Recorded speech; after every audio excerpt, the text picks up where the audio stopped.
Hola, ¿qué tal? Bienvenidas, bienvenidos una semana más a nuestro tiempo de liderazgo económico. Arrancamos en la jornada de hoy hablando de cuestiones importantes, no solo para nuestro presente, sino sin duda para nuestro futuro.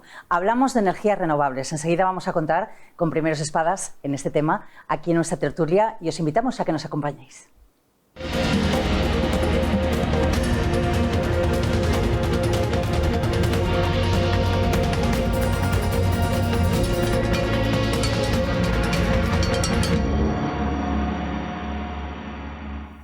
Es indudable que el planeta en que vivimos es un bien preciado y en la mayoría de las ocasiones no tenemos en cuenta según qué cuestiones a la hora de preservarlo. Que las empresas precisamente tengan en cuenta esta cuestión y sobre todo que se evolucione, se trabaje y se investigue para que precisamente ese respeto sea posible y además sea sostenible, es la función de las empresas que hoy forman parte de esta mesa, pero más concretamente, y por eso queremos darle la bienvenida en el día de hoy a nuestro primer invitado. Queremos hablar con Luis Navarro. Luis, gracias por estar con nosotros. Muchas gracias a vosotros. CEO de Cubierta Solar. Es un placer contar contigo además en la jornada de hoy porque hace tan solo unas horas vuestra empresa ha recibido un premio importantísimo, PYME a la innovación en sostenibilidad de los premios Retina Eco, además de de Su Majestad la Reina Leticia. Así es. Bueno, cuéntanos, ¿qué es este premio? ¿Qué significa? Bueno, pues esto es una convocatoria de unos premios, que aunque sean jóvenes, pues son muy rigurosos en el proceso de selección y en el número de participantes, que este año ha superado los 100, y se premia proyectos de innovación, claramente tienen que ser innovadores, en sostenibilidad medioambiental, empresas o organismos públicos, iniciativas en general, donde se innove en sostenibilidad medioambiental. En nuestro caso hemos presentado el proyecto de Tesa Atenea, una empresa textil de aquí de la provincia de Alicante, de Villena, donde empezamos con ellos en 2017 un viaje hacia la descarbonización total y hacia la sostenibilidad, que primero se consiguió a través de una instalación de energía solar fotovoltaica y la última fase ha sido la implantación de la batería más grande de Europa para autoconsumo fotovoltaico, y con eso hemos conseguido retirar hasta el gas, que como energía fósil se utiliza mucho para procesos industriales para obtener calor, y ahora mismo toda la energía de esa fábrica, de esa empresa, es de origen 100% renovable, sostenible, gracias a la fotovoltaica y gracias a la batería. Y ese proceso sí que es totalmente innovador porque es la primera en Europa que se ha instalado. Creo, Luis, que nuestros compañeros tienen preparadas las imágenes precisamente de esa entrega y vamos a tener la oportunidad, creo, de verlas. Premio Luis Navarro Bociega, CEO Cubierta Solar.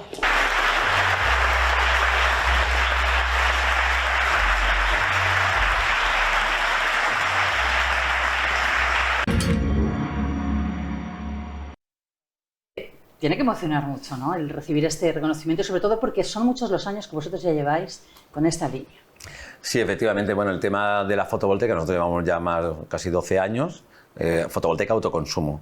Empezamos en 2012 y realmente, bueno, nuestros primeros clientes fueron grandes empresarios, exportadores, inquietos, que sabían que la sostenibilidad ya en 2015 iba a ser un elemento diferenciador respecto a la competencia y que no se iba a poder seguir sin tener esta cualidad dentro de su empresa.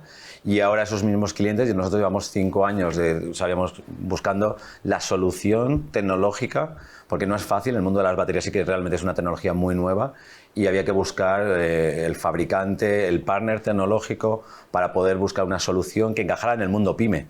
Porque bueno, es el mundo gran corporación, nosotros somos una PYME y nos dedicamos y nos vivimos, solo hacemos PYME, o sea, solo hacemos empresas y bueno, es nuestra pasión, nuestro modo de vida y nos debemos a ellos, a nuestros clientes, y sabíamos que el complemento perfecto para esa instalación fotovoltaica de autoconsumo era la batería y bueno, pues han apostado también por el proyecto y han conseguido, realmente tenemos un caso de éxito, sí se puede descarbonizar a fecha de hoy una industria intensiva en el uso de energía.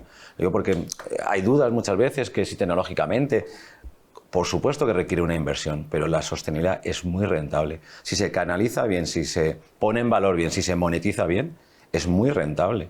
No hacerlo es ir en contra del mercado. ¿Puede ser que en ocasiones esto sea como, entre comillas, una excusa así como comprensible en algunos momentos, ¿no? El decir, bueno, es que esto me va a costar una inversión, yo no... Todas las inversiones cuestan. Claro. Lo que hay que verlo, hay que estudiarlo, hay que sacar números, pero digo yo, tantos clientes no se van a equivocar. Quiero decir, por lo menos en fotovoltaica. También a nosotros en 2015, 2016 costaba mucho vender esas fotovoltaicas porque había una coyuntura malísima para la fotovoltaica, y luego los primeros no lo hicieron por rentabilidad económica, lo hicieron por sostenibilidad y lo han puesto y lo han recuperado con creces mucho antes de lo esperado. Porque bueno, la industria textil contamina, la industria del plástico contamina muchísimo, luego todo el plástico de un solo uso, como ha devenido, ellos se adelantaron. Entonces hay otros mercados más maduros que España donde la sostenibilidad se valora y se paga mucho más. Pero bueno, lo que está claro es que competir contra Asia en precio es imposible. Es imposible, o sea, pero sí podemos competir con sostenibilidad. Porque nunca en China van a conseguir descarbonizar una empresa, porque el mix energético de China tiene un porcentaje altísimo de carbón. Entonces, si nosotros en Europa premiamos o priorizamos los productos sostenibles, esa sí que es una ventaja competitiva imbatible. Entonces, si esto los empresarios o los decisores lo tienen claro, pues efectivamente están en el sitio adecuado. Sí que podemos decir que competir en sostenibilidad, como tú decías, es una inversión, porque ya no es música celestial, ya no es algo que... En fin, son 4 personas que deciden... No es una opinión que lo diga yo solamente, es que lo dicen nuestros clientes, quiero decir, no se van a equivocar, y no solo los clientes que no sean nuestros, otras empresas que también apuestan por la sostenibilidad, pues como de los premiados y demás, pues entre ellos estaba Coca-Cola European Partners, ¿no? Pues digo yo que quiero decir que hay muchos ejemplos, quedan muchos más por hacer, evidentemente hay muchísimo camino. Pero no se van a equivocar todos, ¿no? O sea, quiero decir, lo que pasa es una tendencia y todo cuesta al principio mucho, hay que romper una inercia, hay que romper muchas barreras, hay que romper muchos estereotipos, hay que romper... Bueno. Sí, porque vosotros cuando empezasteis, probablemente, y las fotovoltaicas en este caso, como dices, bueno, era muy poca la gente que apostaba por esta cuestión. Incluso cuando os lanzáis al tema de las baterías, alguien os llamaría, os estáis salados, vosotros no estáis viendo. Muchas veces, sí. No, muy locos nos llaman a veces. Muy locos. Sí. A ver, en España afortunadamente tenemos una red eléctrica muy potente, muy solvente y muy mallada. Entonces en otros países sí que se utilizaban las baterías, pero porque había faltas de red. Entonces la batería tenía un sentido porque cubría esas faltas de red. Aquí realmente a la batería le hemos exigido mucho más, porque la tenemos que hacer viable económicamente solo cargándola con la energía excedentaria del sol y descargándola en hora punta, como es primera hora de la mañana y última hora de la tarde-noche. Por mucha renovable que entre en España, nunca vamos a tener renovable solar a las 8 de la mañana, obviamente, ni a las 8 de la tarde. Nunca, obviamente. ¿Cómo podemos conseguir ser 100% renovable con energía solar? Pues cargando con excedentes la batería y utilizando a las 8 de la tarde o a las 8 de la mañana cuando arranca la empresa, independientemente de la meteorología. Con la batería conseguimos cerrar el círculo de las renovables y poder certificar, conseguir retirar el gas y tener una fiabilidad de suministro 100% independientemente de la meteorología. Por lo tanto, la batería nos da ese soporte para que consigamos el objetivo. Tendremos oportunidad de hablar a lo largo del programa más profundamente del tema de la batería, porque además de que es algo totalmente revolucionario, a mí me resulta apasionante y creo que en la medida que las empresas conocen el sistema, bueno, pues cada vez son más las que solicitan, ¿no?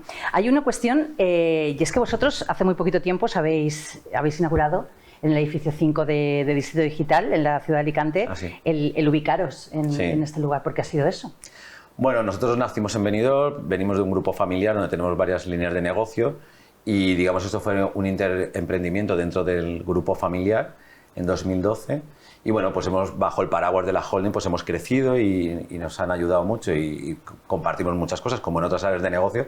Pero por así decirlo ya nos hemos hecho mayores y aunque estábamos súper a gusto en Benidorm, pues la verdad es que no nos encajaba la ubicación y bueno, sabíamos que queríamos venirnos a Alicante capital porque estábamos en el centro de la provincia y aunque tenemos oficinas también en Valencia, en Madrid y en Sevilla, pues bueno, la oficina principal de la empresa queríamos que estuviera aquí en la provincia de Alicante y de hecho sigue. Y después de buscar muchas ubicaciones en Distrito Digital, vimos que había una posibilidad de presentarnos candidatos a ocupar esas oficinas, porque hay que pasar un proceso para acreditar que la empresa es tecnológica, que es innovadora, que es sostenible. Y lo hicimos pues antes del verano y bueno, pues al final nos aprobaron la solicitud y desde vuelta de vacaciones de agosto estamos ahí en el Distrito Digital, encantados con nuestras nuevas oficinas, con unas vistas, con una inspiración estupenda, que yo sé que no me lo creo.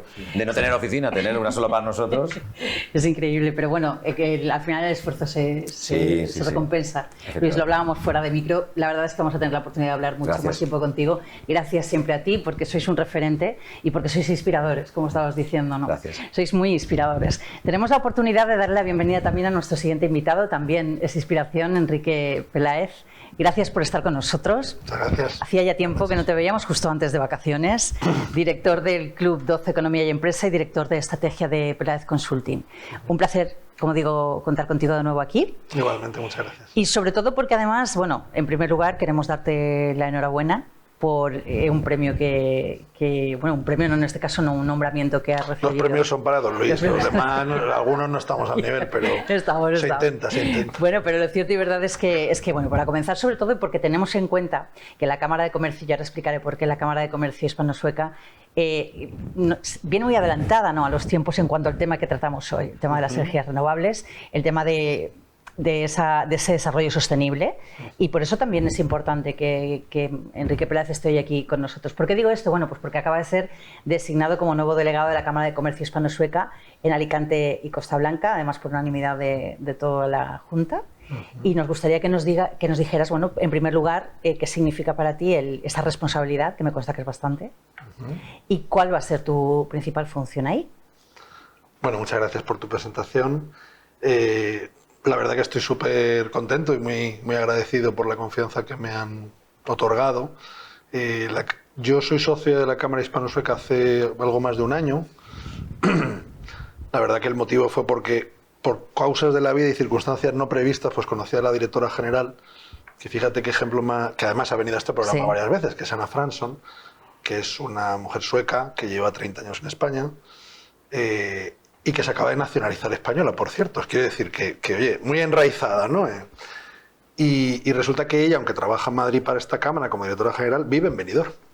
Pues ¿por qué? Pues ya sabemos que hay muchísimos extranjeros que hoy en día, o incluso profesionales de otros sitios de España de más frío, de menos calidad de vida, que se vienen a nuestra tierra, a Levante y sobre todo a Alicante, toda la costa. Bueno, costa o puede ser montaña, pero bueno, que aquí la calidad de vida es altísima. Y entonces, pues el caso es que nos conocimos, empecé a conocer un poco el tema de la Cámara Hispano-Sueca, fui a bastantes eventos en Madrid, además la oficina de la Cámara está en la propia embajada o sea, es una asociación de empresas, no es un ámbito institucional como lo que son las oficinas comerciales, ¿vale? Es una empresa, o sea, una asociación de empresas donde están, diría, todas las empresas suecas que trabajan en España. Es decir, todas las suecas que tienen oficina y tienen empleados y están en España, si no son todas, te diría el 99%, están en la Cámara. Entonces, en esa Cámara, al final, oye, pues hay unas 200 empresas y las que todos conocemos porque hemos nacido ya, los que tenemos ya una edad, ¿no? Pues las empresas históricas, ejemplo de muchas cosas, son empresas como Ericsson, pues empresas como Volvo, en el mundo de la seguridad, empresas como IKEA, que os voy a contar, IKEA, solo hay que mirar los anuncios, ¿no? Quiero decir, el tema de que te lo haces tú, te lo montas tú, el tema del cuidado. Suecia además es un país que tiene un enorme en el ámbito medioambiental, ¿no? Que decía, a nivel de bosques, a nivel también de montañas, de minería. Es un país que funciona, digamos, a la perfección en el ciclo, ¿no? Del cuidado de todo lo que es la economía circular, ¿no? Eso es un ejemplo mundial, la verdad. Y entonces, bueno, pues por determinados motivos yo empecé a acercarme, empecé a estar en contacto y bueno, fui conociendo también al presidente, que es el presidente de Volvo, además, es una persona impresionante. Y bueno, tiene 5 delegaciones en distintas provincias de España y Alicante es una de ellas y tienen delegaciones donde hay suecos que viven. Y resulta que en Alicante provincia tenemos 10.000 suecos censados. Vienen más, pero censados viviendo hay 10.000, que es, creo que la tercera colonia más grande de suecos fuera de Suecia, es decir, que es relevante. Entonces, hombre, que exista esa delegación aquí de la Cámara, y sobre todo para hacer que las empresas, los empresarios suecos que están aquí o que traen sus empresas aquí o que crean empresas aquí pero son suecos, ayudarles en todo lo que tiene que ver un poco con el conocimiento del mercado local, de los temas un poquito del mundo, digamos, de los negocios español, ayudarles a interrelacionarse con la sociedad, con los distintos, digamos, empresarios y generar, digamos, un networking que pueda ser interesante no solo comercialmente, también en transferencia de conocimientos. Estamos hablando de algo que va más allá solo de los números económicos, ¿no? O sea, al final la Cámara Hispano-Sueca, las empresas suecas que están en esa Cámara, aunque también hay españolas, como Iberdrola o SACIR, es decir, hay empresas o CAF, que es la que fabrica los talgos, que están trabajando en Suecia, también hay empresas españolas que trabajan en ese mercado y son socias. ¿Por qué? Porque es bilateral, ¿no? Y eso creo que es muy bonito, ¿no? Es un puente al final y también ese puente, obviamente, se abre para la provincia de Alicante a nivel empresarial, pues de que en lo que yo pueda ayudar a partir de ahora, cualquier empresa que tenga interés, como delegado además de la Cámara, en explorar, en conocer, ¿no? en mercado, cómo hacer para, pues a partir de ahora, pues lo que yo pueda ayudarles y obviamente la directora general, que para eso es la que me manda, ¿no? en esta responsabilidad, pues a disposición.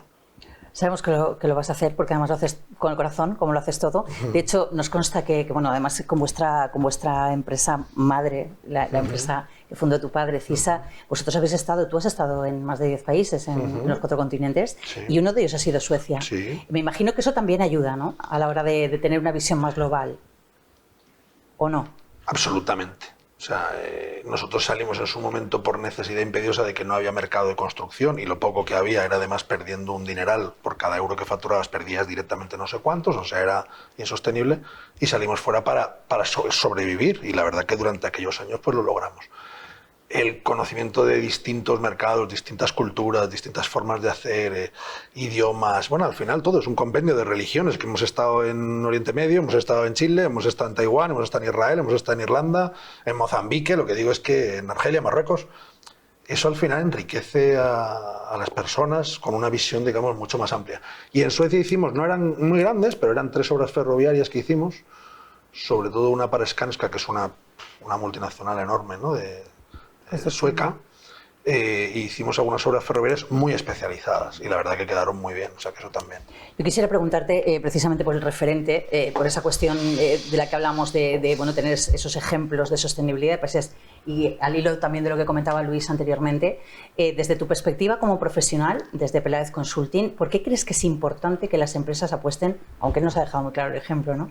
¿Por qué es importante que se apueste por la sostenibilidad? ¿Por qué es rentable esa sostenibilidad y el apostar por las energías renovables? Enrique. Yo creo que la sostenibilidad, creo que en el concepto de sostenibilidad, aunque hay aquí personas que pueden hablar de eso mucho mejor que yo, como Amelia, que ahora luego le tocará su turno y ella lo dirá mejor que yo, pero yo lo que creo es que, vamos a ver, el tema de la sostenibilidad se ha convertido, como economista, te digo mi opinión, en un elemento que claramente es un elemento diferenciador. O sea, antes podía ser por una vocación de querer, pero ahora ya no solo ya es la vocación de diferenciarte, estamos como en una fase 2. Ahora ya no es que solo te diferencies, es que si no estás ahí, esto es como o conmigo o contra mí.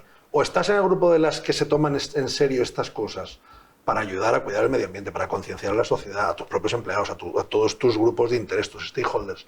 O de verdad estás pensando en eso, o sin darte cuenta estás cerca de la eliminación.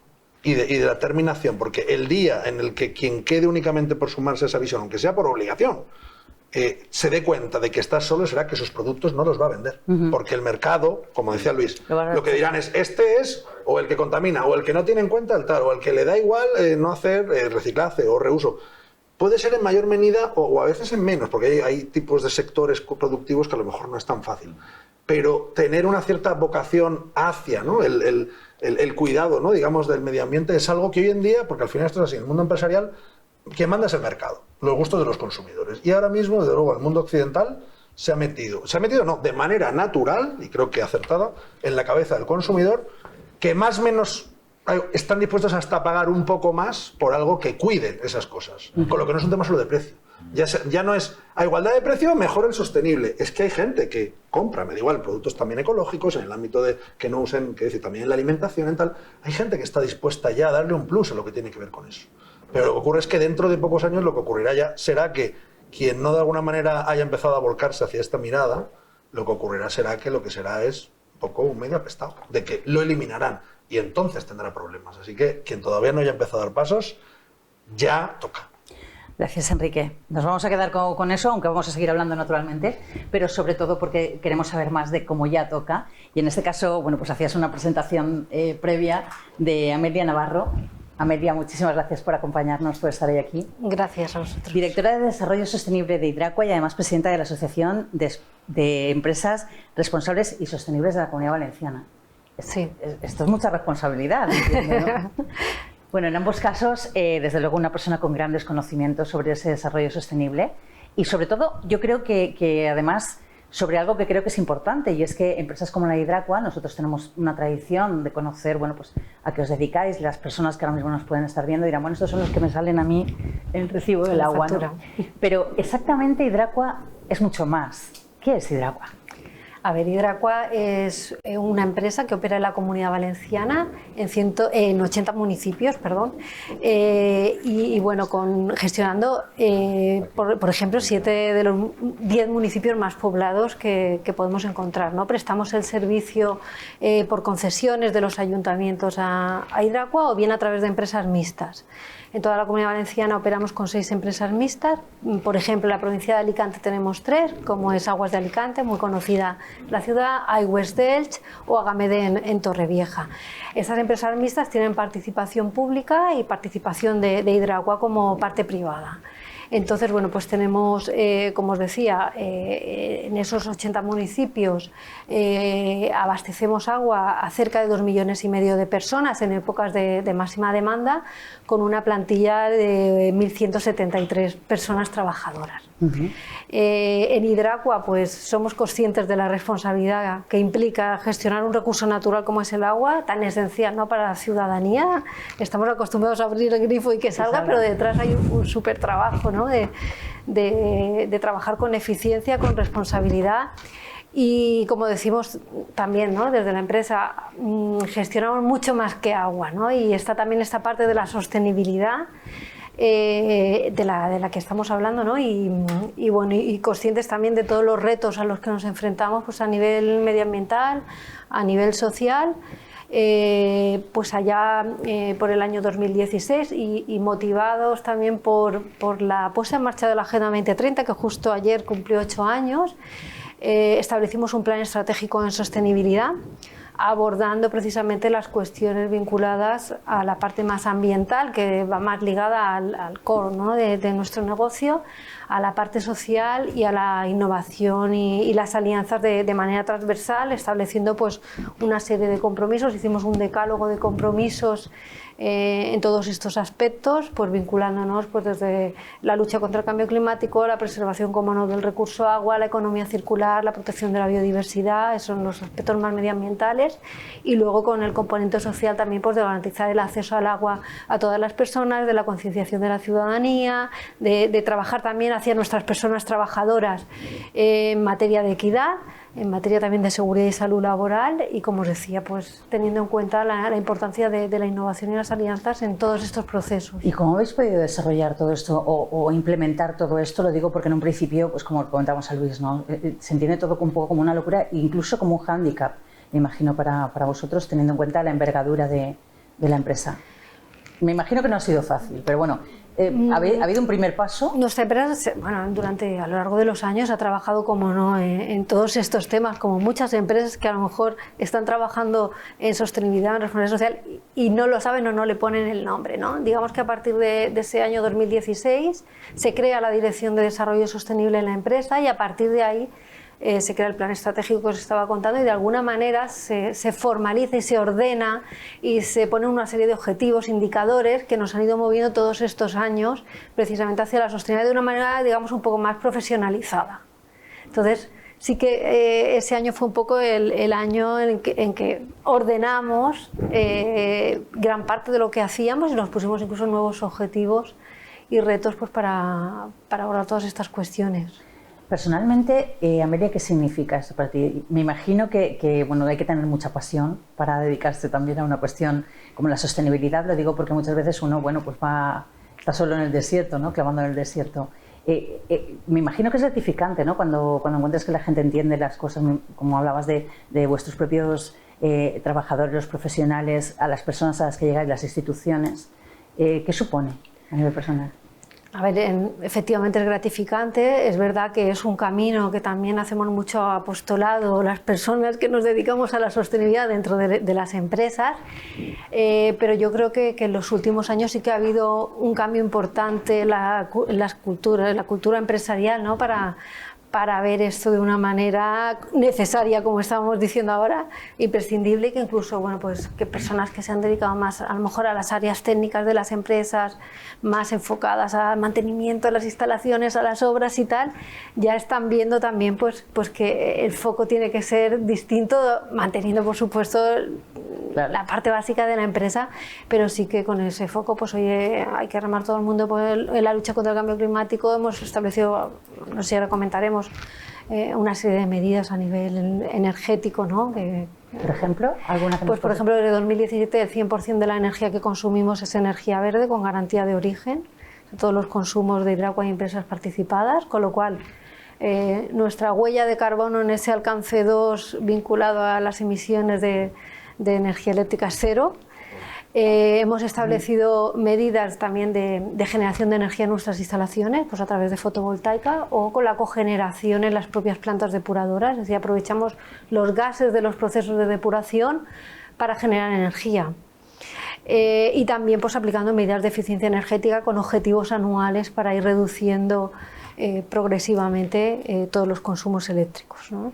Y incluso pues con proyectos que tenemos de futuro, como aquí en Alicante tenemos proyectada una planta solar fotovoltaica junto a la depuradora de Rincón de León, que está en trámites de estos que duran muchos años, vamos creo por la mitad del camino, y con la que inicialmente con los parámetros de diseño de inicio pues pretendíamos llegar a cubrir el 18% de necesidades de toda la compañía en Alicante. Entonces, bueno, pues tenemos ciertos avances, ¿no?, en toda esta materia. Hemos avanzado mucho en temas de biodiversidad, por ejemplo, que también, bueno, pues va muy vinculado, ¿no?, con el cambio climático, con la sostenibilidad. El 100% de las instalaciones que gestionamos ya no utilizamos ni pesticidas ni fitosanitarios, tenemos planes de actuación contra especies invasoras, sensibilizamos a nuestro personal también en el cuidado del medio ambiente y cómo es importante también el trabajar en esas instalaciones teniendo en cuenta pues la fauna, la flora, etcétera. Nos están entrando unas ganas de irnos contigo todos ahí. Que lo sé, que lo sepa. Amelia, la verdad es que, bueno, enhorabuena, desde luego, y muchísimas gracias por compartir todo esto, porque es muy importante que nuestros espectadores y espectadoras conozcan todo esto que hay detrás, porque, bueno, dicen que la renovación empieza por uno mismo, ¿no? Y el caso es que lo aplicáis desde el minuto cero. Gracias, como digo, vamos a seguir hablando, pero vamos a darle ya la bienvenida, antes de que se nos vaya, a nuestro siguiente invitado, el último, pero no por ello menos importante, Rafael Alberola. Rafael es director de Energía y Aprovisionamientos de Bonisa Agroalimentaria. Muchas gracias por estar con nosotros, Rafael. Gracias a vosotros por invitarnos. Buenas tardes. Bueno, en tu caso, tú eres ingeniero agrónomo. Sí. Que, por cierto, es podríamos decir, una profesión que, vista desde fuera, es un tanto desconocida, porque nos imaginamos al ingeniero agrónomo diseñando campos de cultivo, organizando, pues, me imagino, recolecciones, etcétera, etcétera.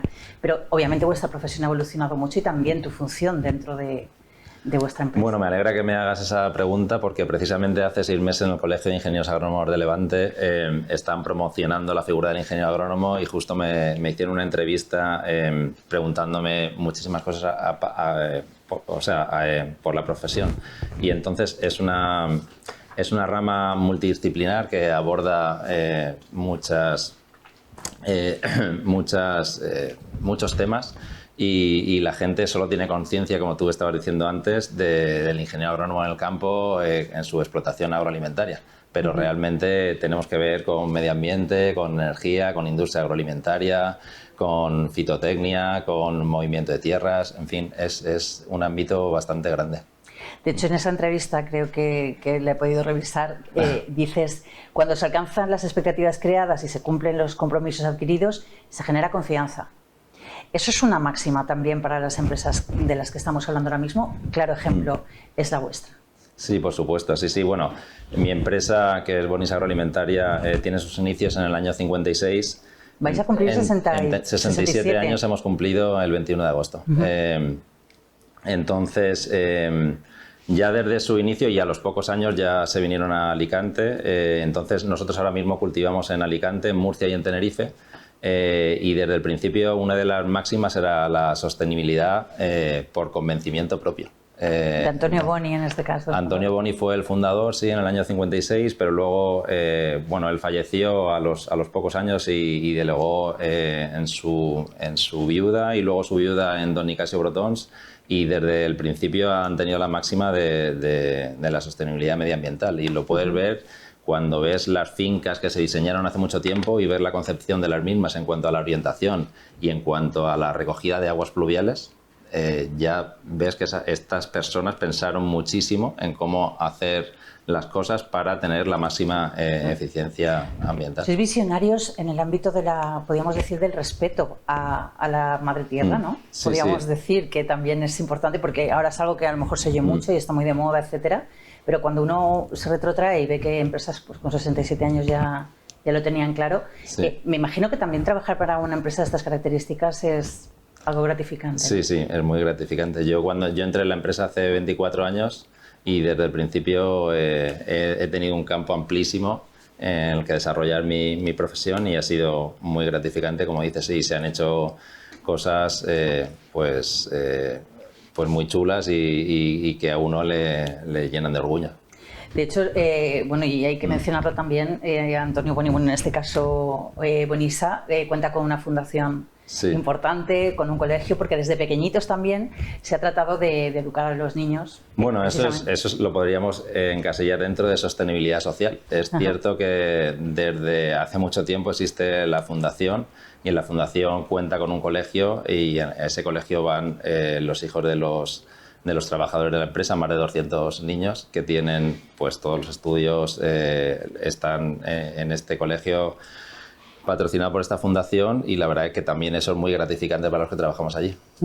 Cuando hablamos de sostenible, yo creo que has dado el punto, ¿no? No estamos hablando de una sostenibilidad pues me imagino en este caso sola, ¿no? O sea, quiero decir, puntual de un tema concretamente, de una sostenibilidad a nivel medioambiental, sino a nivel de todo. ¿Es importante que tengamos una conciencia sostenible a todos los niveles? Sí, sí, claro, totalmente. O sea, cuando hablamos de sostenibilidad, como tú decías, es algo, se enlazan muchas partes, porque, por ejemplo, nosotros recogemos muchísima agua de lluvia, pues aproximadamente un 30% de nuestras necesidades son cubiertas por agua de lluvia, que es una cantidad importante.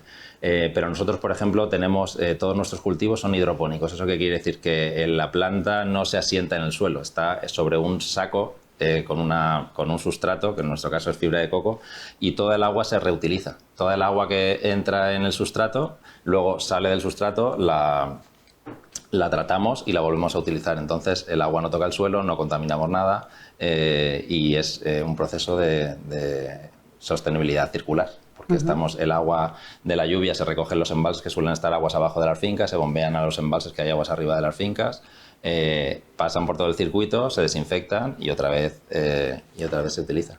Porque vosotros tenéis vuestras propias plantaciones. ¿Todo empezó con el tomate? Sí, todo empezó con el tomate, pero ahora hacemos, aparte de tomate, hacemos otras hortalizas, y luego hacemos tropicales en Tenerife. Estamos haciendo pepino, calabacín y tomate. Y luego también hemos empezado con uvas sin semilla hace un par de años aquí en Alicante. Y también tenemos en Tenerife cultivos de plátano y papaya. Bueno, pitaya también tenemos, pero es mucho menos la superficie. O sea, que hacer más que a mí me encanta y es muy difícil de encontrar, muy difícil de encontrar. Lo cierto y verdad es que, bueno, Rafa, por lo que nos estás contando, hay un gran trabajo de fondo. Vosotros es verdad que empezáis hace 67 años con eso, como decíamos, con esa visión, pero hoy por hoy me imagino que tenéis retos todavía por delante. Sí, claro, tenemos muchísimos retos. Sí. Estamos hablando de los inicios, pero bueno, nosotros aparte de cultivar frutas y hortalizas, y nosotros también tenemos una fábrica que nosotros llamamos de Cuarta y Quinta Gama. Es una industria agroalimentaria donde producimos tomate rallado, donde producimos guacamole, tomate deshidratado, zumo de tomate, gazpacho, salmorejo, en fin, un montón de productos, y tiene un departamento de investigación y desarrollo muy potente, y tienen también la sostenibilidad por bandera. La huella de carbono está presente en todas las reuniones que tenemos de comité de dirección, y la huella de carbono y la huella hídrica.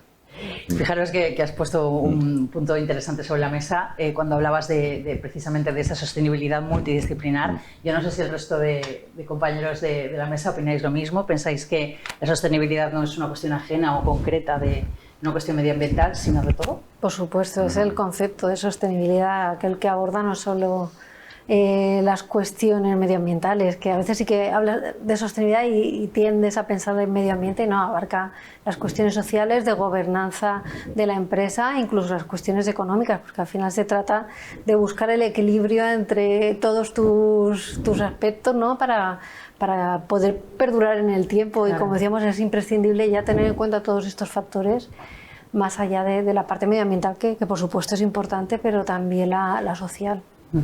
¿Quieres añadir algo, Luis? Sí, efectivamente, que la parte, digamos, el pilar de la sostenibilidad medioambiental es uno de ellos, pero que no nos olvidemos del resto, o sea, tanto el tema de la gobernanza, como el tema de la igualdad, como el tema social, bueno, pues son primordiales dentro, y luego también cada empresa, en función si es una empresa fabril o es una empresa de servicios o el perfil de empresa, pues puedes dedicar más o puedes concentrarte más donde más tengas tus necesidades o debilidades, donde puedas aportar más.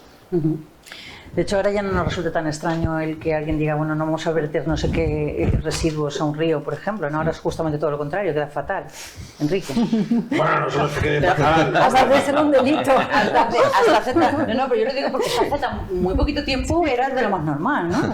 Bueno, acuérdate que en el programa hace poquito vino el presidente de la Asociación de la Alcachofa, ¿te acuerdas? Estaba el presidente de la Saja, y hablaban de algunas de las barbaridades que hace solo, y digo solo, 10 años, o sea, dijo en torno de 10, ¿no? Sí. Se hacían en todo lo que es el cauce, digamos, del Segura, y derivado de las quejas, de las denuncias y de tal, al final pues la Confederación Europea del Segura se puso por fin las pilas, y eso ya, lo que ocurría antes, pues ya no ocurre, por lo tanto, joder, se está avanzando. Pero es verdad que hay muchos usos y costumbres que a lo mejor vienen de lejos. Lo hemos hecho siempre así, es decir, te estás cargando el río, te estás cargando no sé qué, y bueno, yo creo que a quien no lo ve, la única opción es con el mazo, pero porque la vida es así, se llama multa, se llama o te cierro, o se llama, porque lo que no se puede es solo concienciar, sí, hasta que llega un momento en el que si hay una mala fe, pues entonces lo que hay que hacer es ser absolutamente directo y exigente. Y hay una parte básica, es cumplir la normativa medioambital. Claro. O sea, hablamos de sostenibilidad, pero digamos el punto cero, el cumplir toda la normativa medioambiental que aplica a las empresas. El casco, ¿no? Para ir en moto, que era un poco para que no te multaran. ¿Os acordáis del quitapultas a nivel que al final dices, pero vamos a ver si es para salvarme la vida, ¿no? Pues esto es un poco, deberíamos de entender que esas multas o esas penalizaciones son precisamente por nuestro bien, y ojalá llegue un día en que esas multas no se tengan que poner. Nos vamos a ir un momentito con publicidad, volvemos enseguida, porque hay mucho para lo que cortar.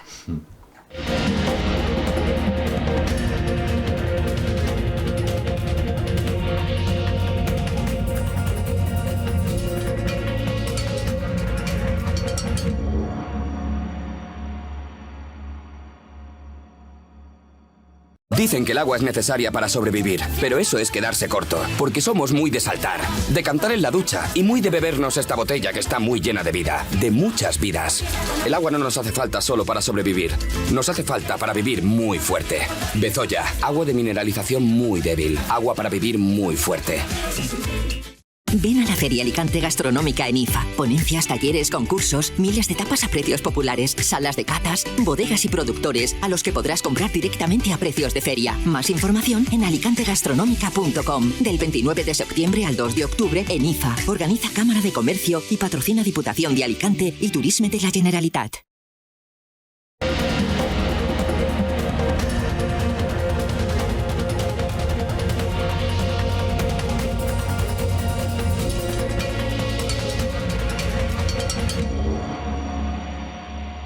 A pesar de que cerremos cámara porque vamos con publicidad, pues nosotros seguimos aquí hablando. Y es verdad que Rafael ahora mismo está hablando de una cuestión importante, que es el autoconsumo fotovoltaico, como las empresas, y también lo mencionaba Emilia anteriormente, de entrada ya aplican cuestiones para esa sostenibilidad. De hecho, vosotros tenéis una fotovoltaica que os han instalado... Cubierta solar. Cubierta solar. Sí, casualidad que hayamos coincidido aquí.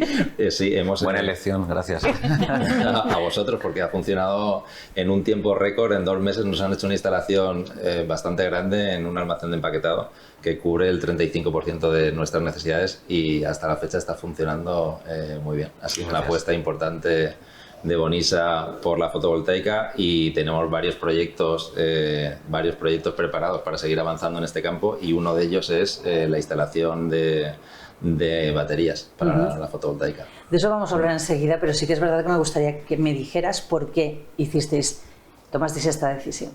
Bueno, pues por muchos motivos.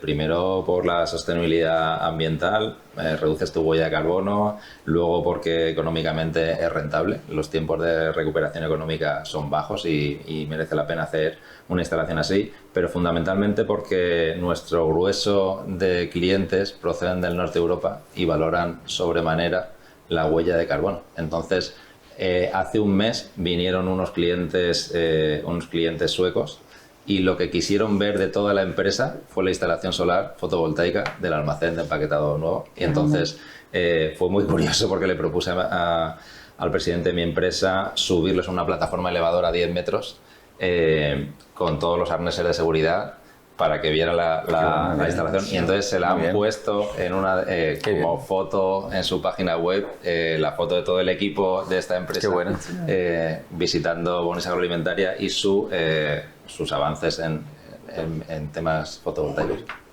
¿Ves? Eso no está a priori como tal, y es un elemento, como decíamos antes, que hay clientes que valoran mucho y se vienen desde, además fíjate, además de Suecia, vienen a ver la instalación y se les importa, porque la calidad del producto ya la conocen, saben que está tratado, pero les importa mucho el cómo has llegado a sacar este producto adelante, y si no, a lo mejor es que no te compran directamente, ¿eh? O sea, es que van buscando un proveedor concreto que cumpla las directrices que ellos luego pueden trasladar al mercado. Como decía Amelia antes, tú tienes tus indicadores y ellos te piden tus indicadores, tus objetivos, qué vas a hacer para reducir ciertos indicadores. Es importantísimo el tema de la sostenibilidad en países del norte de Europa. Pero qué orgullo más grande, y me imagino que para ti, Luis, algo que le acabas de escuchar también. Se ha encantado. No está pagado, Luis, no está pagado. No solo no lo digo yo, sino que los clientes lo dicen y como bien decía, o sea, la sostenibilidad es rentable. O sea, además, como una explotación agrícola aquí en Alicante, con la luz, el sol que tenemos, además tienen como otro cultivo, ¿no? Que es cultivo mi propia energía, mi propia electricidad con la que abastezco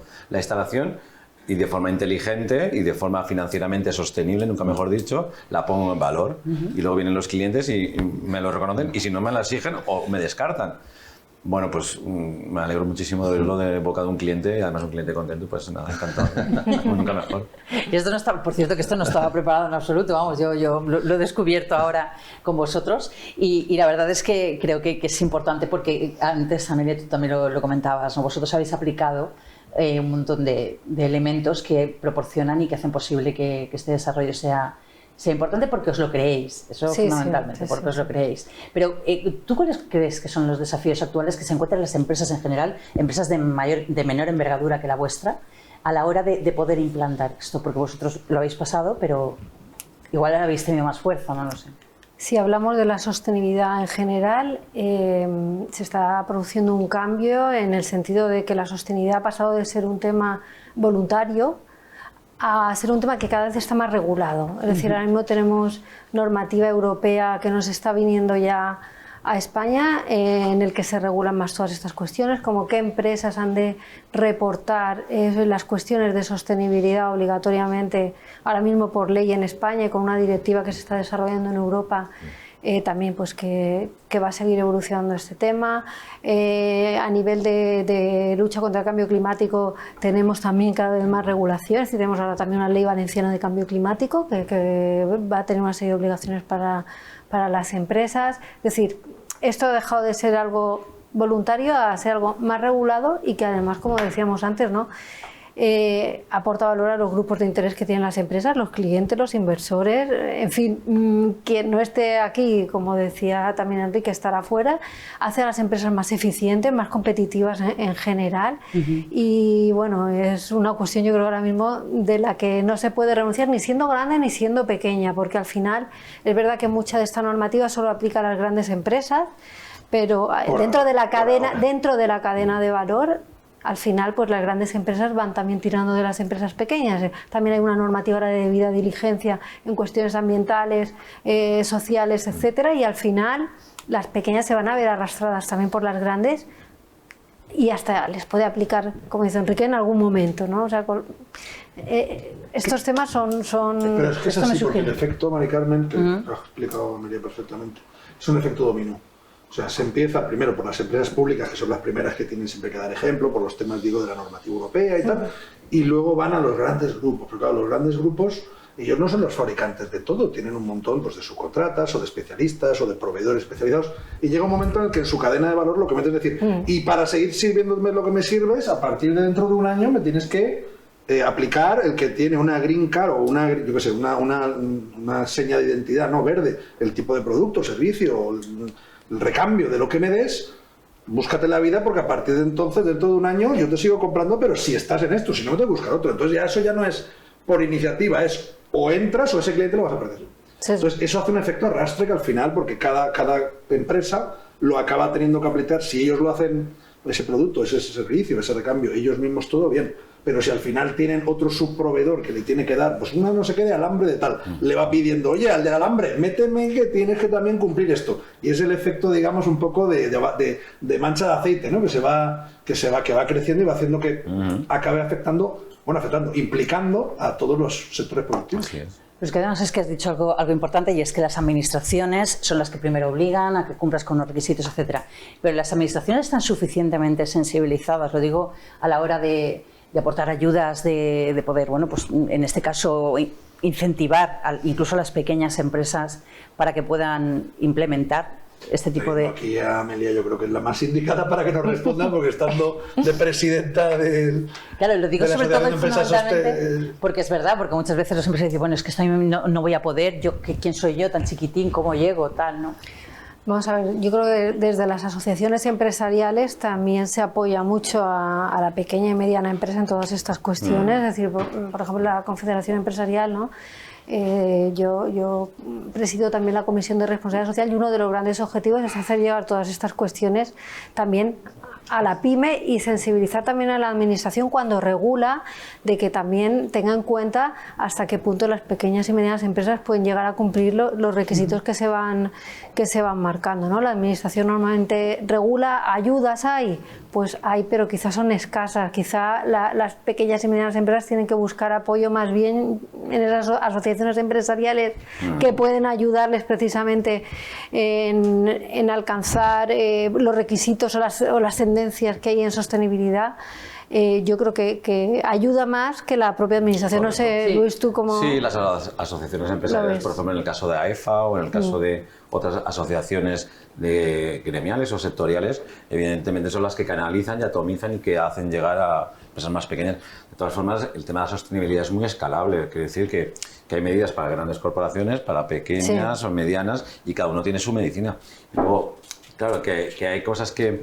Hay muchas empresas que, sin ser conscientes, la economía circular es un tema que hemos vivido mucho aquí de nuestros padres, de austeridad o de empresas familiares, simplemente de no desperdiciar los recursos. O sea, esos señores que en los años 50 no sabían lo que era la sostenibilidad, pero no hacía falta que se lo explicaran. Simplemente es que sería bobo, ¿no? Desperdiciar el agua. Sí, más eficiencia. Ser más eficiente, más competitivo, y tú lo hacías de forma natural. Pues ahora lo que hacen Ameles es hacen un plan estratégico, lo ordenas, lo mides, lo comunicas y te lo mides y las cosas reportas que te también a tu y grupo lo comunicas de a tus grupos de interés.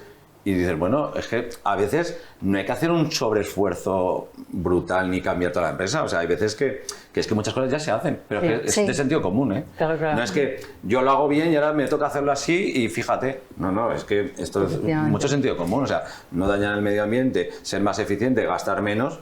Yo creo que eso es obvio, ¿no? De todas formas, por ejemplo, en el caso de energías renovables sí que ha habido una gran línea de ayudas y hay que reconocer a la Administración, en este caso los fondos Next Generation de la Unión Europea, que sí que han canalizado, y el caso concreto de las baterías, que por ejemplo sí que requiere una inversión importante, pues ahí sí que hay que reconocer que hay una ayuda importante que hace que los tiempos de retorno de la inversión bajen a la mitad, porque se subvenciona hasta el 65% en pequeña empresa. O sea, creo que es 65 pequeña empresa, 50 mediano, 35 gran empresa.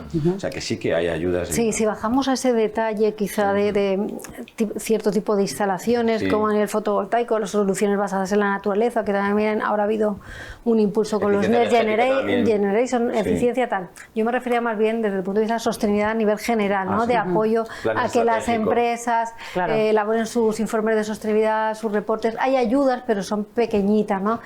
Más desde un punto de vista más de asesoría o sí, para memorias, creo memorias, que es para hay unas pequeñas ayudas y demás. No obstante, no quisiera yo pasar por alto un tema importantísimo como es el de las baterías, para hacer más sostenibles y competitivas las empresas, algo que vosotros habéis puesto en marcha, sois pioneros, eso también nos ha servido, no este reconocimiento que habéis recibido ayer, sino muchísimos más, y sobre todo el reconocimiento de los clientes, como estaba comentando anteriormente Rafa. A mí me gustaría que diéramos paso a un vídeo, porque podemos ver imágenes precisamente de una de estas baterías.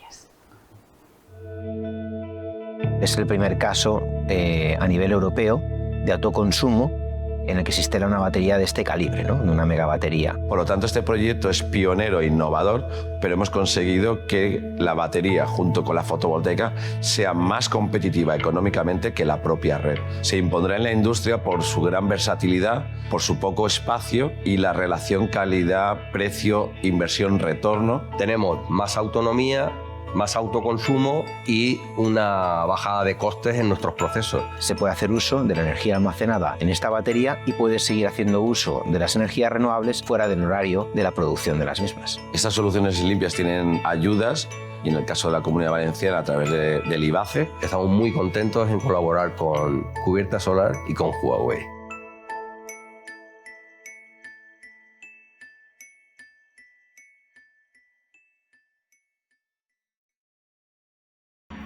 Luis, ahí tenemos precisamente ese ejemplo, importante Context que habéis, bueno, es una de las últimas instalaciones que habéis hecho. Sí. No sé, tendrás que decirnos algo al respecto. Porque bueno, sí lo que dicen es los verdad clientes, que afortunadamente. Sois pioneros y yo creo que además es un grandísimo orgullo, no sé si estaréis de acuerdo el resto de la mesa, para la provincia de Alicante, para lo que tantas veces hablamos aquí, ¿no? Del emprendedurismo de nuestra tierra y de esa capacidad de creación y de soluciones. Alejandro. Alejandro, yo sabía yo que te iba a cambiar el nombre final, Rafa. Yo, por ejemplo, fui a la presentación que hizo Cubierta Solar a Textil Atenea y es impresionante la batería de 2 megavatios que se instaló allí y todas las recargas que hacen. Yo he tenido oportunidad de consultar los ciclos, cómo funcionan, cómo recargan, cómo descargan y es una maravilla, es uno de los proyectos que a nosotros nos gustaría incorporar en un futuro cercano. ¿Cuántos clientes de momento con esta cuestión de baterías? Porque además también sé que hay un interés a nivel internacional en este caso. Sí, la megabatería de momento hay 2 instaladas, esta en Villena y otra que tenemos en Murcia, y hay varias en proyecto, en función también del tema de las subvenciones y la implantación. Y luego tenemos un modelo, digamos, el hermano pequeño, que es una batería que llamamos la superbatería, somos muy originales con el marketing, que es de 200 kilovatios y esa es como para todos los públicos dentro de la empresa. Hemos puesto tanto en supermercados, en gasolineras con túnel de lavado, talleres, concesionarios de vehículos con talleres de chapa y pintura, en hoteles, bueno, en cualquiera donde haya consumo eléctrico y obviamente ya tengan fotovoltaica o incluso sin fotovoltaica. La batería lo que hace es almacenar energía excedentaria de la fotovoltaica a mediodía o cargarla en horas donde la energía es muy barata de la red con origen renovable y utilizarlo en horario punta. Es como algo obvio, inteligente, es decir, por así decirlo, compro barato y compenso caro. Ya está, o sea, no hay que...